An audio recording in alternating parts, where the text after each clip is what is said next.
Hi, everyone, and thank you.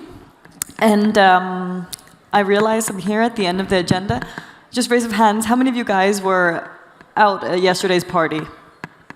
Yeah. All right, so I'm here at the end of the program, and I'm talking about fish. And I guess a lot of you guys didn't think you were going to come to a tech conference and talk about seafood. So I'm going to try to keep it a bit high energy up here and try to keep you guys engaged while I tell you about how fish and tech, at least in our case, actually coincide. So a few years ago, me and my co-founder, Christine, we started this company called Blue Lobster. We're based in Denmark. And we are trying to, as it says here, enable the next generation of sustainable fishing. And we do this through a digital marketplace where we can connect sustainable fishermen directly with customers, usually like chefs in restaurants and hotels and things like that. You're getting a bit of a geography lesson as well. This is Denmark over here. The status quo when we started basically had, on average, 500 kilometers for the fish to come from the catch, meaning the fisherman plopped it out of the water, until it was eaten off the plate. In a country like Denmark, that's not very big, kind of like here, that's a long distance to be traveling for no apparent good reason. And not only that, it usually took 4 days for a fish to get onto your plate. And I don't know if you guys are fish enthusiasts, but a fish after 4 days as the freshest alternative is not so nice. And as you can see here, basically what would happen is that fishermen would catch fish at one end of Denmark, get moved between an auction house, a buyer, a transporter, on average 2 to 3 wholesalers that would just repack shit again and again, and then it would come out to consumers. And what we basically set out to do was cut these middlemen out, and we could shorten the supply chain to only be 30 kilometers, bringing it from the nearest harbor to the nearest customer, and delivering within 48 hours. And of course, we do this through an app. The internet has created great things, and immediate communication is one of them. So we created this two-sided marketplace. On one side, we have the fishermen. The thing about fishermen is that they actually, in the supply chain, really lose out. They get a very small amount of money, and many of them were leaving the industry. In Denmark, 42% of fishermen had left the industry in the 10 years before we started. That's like, can I ask everyone except these chairs, you guys to stand up for a second? Also all the way in the back, guys. Yeah. I can't even see, yeah, okay, your arms are good too, I get it. It's been a tough few days. Okay, so imagine that all you guys lost your jobs. Oh, that would suck. Thanks, you can sit back down again. But that's basically what was happening in the industry. Almost half of the industry in our country disappeared because the fishermen were getting such a small wage. So it was really important for us to pay them a better price, because right now they were ending up in a really expensive supply chain. The customers, on the other hand, they didn't get access to fresh fish, so that was our value proposition. So we didn't lower the price, we didn't increase the price, we just kept it the same, and then pushed the money over into the hands of the fishermen. And for that, we took a transaction fee, and that is our business model. This is another kind of quick look at the app. You can kind of scroll through some stuff, you make an order, and then you can see directly who your fisherman is. The traceability aspect is another thing in the supply chains that's really, really difficult today. Between 24 to 34% of fish is mislabeled, which means that if we went out a group of people and all ate 4 people and we all had the same fish, we ordered the same thing from the menu, one of us would be eating a completely different species.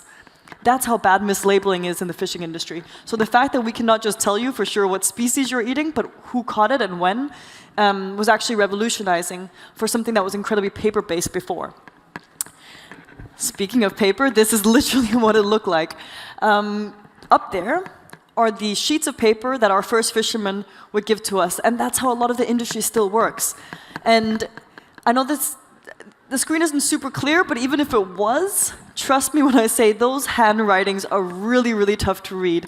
And the status quo today is basically that they handwrite on their paper when they're out on the boats what they're catching, like 50 kilos of cod, 20 kilos of plaice, 30 kilos of some other fish. And then they take a picture, send it to the fishing ministry, and they said, this is what I caught. make sense of it. So there's a lot of just mistakes happening because you can't read handwriting. And I think most industries today are kind of a little bit of a level up from this. And if you make it worse, just to make things worse, when imagine that we're working with fish. So many of these slips of paper are then put down into a box full of ice and then transported across. And that ink just bleeds out. And I've stood with pieces of paper in the beginning where like you couldn't see anything, really, because the ink was everywhere.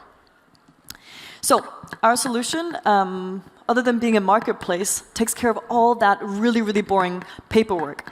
First of all, we report the quotas to the ministry because I didn't realize this before getting into the industry, but fish is super different than other food products. Like, if you have, most food products come from a farm. If you have beef or chicken or carrot or corn, you have a farmer who owns a plot of land, they fill it up, they harvest it. That's their own property land. But fish, unless it's farmed, it's a natural resource that's just swimming around. It's more like oil or something like that we all have a common ownership of. And in the Baltic region, we all share an ocean that we across the Baltic nations have to talk about who gets to catch fish and land it in our harbors. It's actually like Anyway, I won't get too much into that, but the point is we're talking about a natural resource that we're harvesting at an industrial level as the only food resource that we're doing it. It would be like every time the birds were flying south, people were just standing there with guns, being like, and shooting down the birds. We're doing that with fish, so quotas are important, and it's important for us to understand what we're actually catching.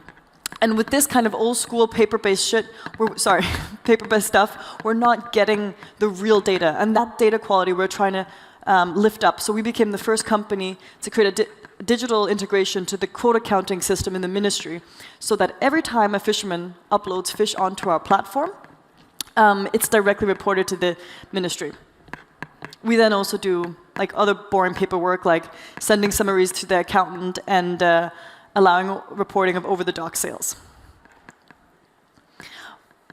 But these things here, this is kind of how we're taking something non-digital and digitalizing it in an industry that hadn't really had a lot of innovation on this front for many, many decades. But something that was also really important was kind of changing the mindset about how we were seeing fish. Because, at least in Denmark, fish is an incredibly expensive good. But that's partly because we're wasting a lot of fish. Because as I was saying before, we're going out and we're hunting fish on a daily basis. We don't know what we're going to catch because it's kind of nature's decision, right? So what this leads to is that it's very expensive for customers because it's unpredictable what the supply is going to be. There is less fresh fish because we're not really good at mismatching between demand and supply. But there's also lots and lots and lots of food waste because wholesalers are over-purchasing to be sure that they have enough stock for the rest of the week. And that actually pushes up prices, and it leads to what we call not just food waste, but life waste, because we're catching fish and then we're throwing out, at our accounts, a worryingly large percentage of the fish that we catch is just going straight into the bin. So we wanted to also look at how could we change practices in this. And while it's not directly technical, I think it's really important for all of us who work with tech to understand that often there's a soft layer to adopting technical solutions. And we've spent a lot of time working with this. This is Henrik. He's one of our fishermen. And usually the way that it will work is that Henrik goes out and fishes. He plops his stuff onto the app. And then we have some happy chefs on the other side who buy it. This is typical demand supply because Henrik just goes out and he does business as usual, let's say. We spent so much time talking to the chefs about, oh, I'm so sorry this is in Danish, but I will tell you anyway. We wrote a cookbook, which is in Danish, which is why this slide is in Danish, and I apologize for that. But we basically spent lots of time with the chefs talking about, try to be non-specific about the fish that's on your menu. Say white fish instead of a specific fish, or talk to your customers and be flexible. Because the truth is, when we talk about eating seasonally with fish, we're talking day to day. Like, we can't say October is the season for this fish, because it might change depending on the weather of any given day. But Another thing that happened was we allowed our chefs in the restaurants to upload their wishes to the platform, and then Henrik could see them. So if I was a chef, I'd say, I want 100 kilos of cod on Tuesday. And Henrik could see that, and when he was coming in on his boat, he would be on our app, he would look at what are the requests on there, and he would click, all right, I'll take the 100 kilos, and I will fulfill that. And we thought this was just a simple way of increasing the matches, because at the end of the day, matching demand and supply in this marketplace was our biggest challenge. But what we hadn't realized that we did when we pushed that feature was that we were suddenly creating a whole different landscape in the fishing industry that was demand-driven. So this was the actual day we went down to Morten, and Morten, our fisherman here,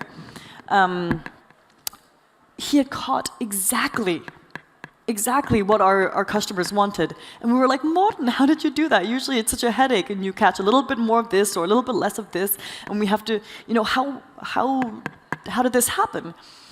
And he was like, oh, I looked at the app. And we're like, oh yeah, that makes sense, but like, how can you control that?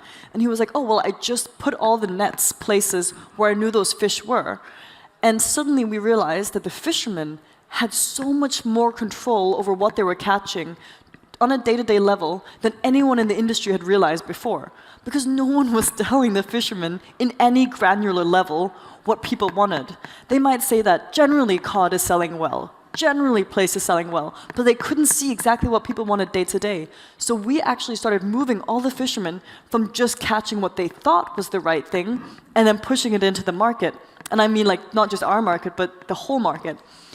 We pushed it from that happening to actually fishermen going out and very purposefully catching things that people wanted, and there was a guaranteed sale at high prices because there was no waste. And this was honestly a fantastic innovation that we didn't even know that we were helping to push.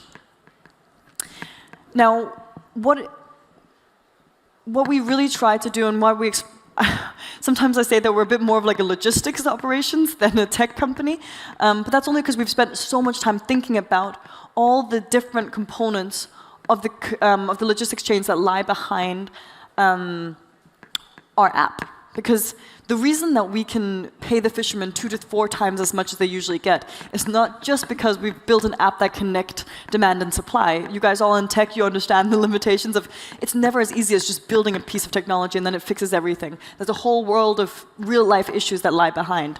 So we went ahead and found out, where is the actual value lying in the supply chain?